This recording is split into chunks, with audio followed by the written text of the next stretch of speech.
A lot of people nowadays believe that we're living in a time where it's necessary to tear down a lot of the cultural foundations and norms that make up much of modern society.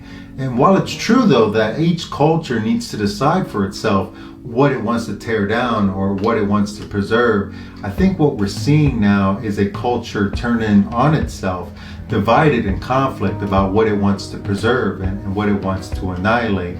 I think it's important to remember that, much like my home here, civilization and society has always depended on generations of deep sacrifice and trial and error and experience before we ever got into any sort of progress.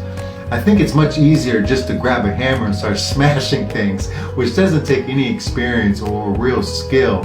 But the virtues that went into building this home, the architecture, the learning, the wisdom, the trial and error, those things came about through much effort and much sacrifice. And I think in humility, we have to understand that before we just start smashing up everything we don't like.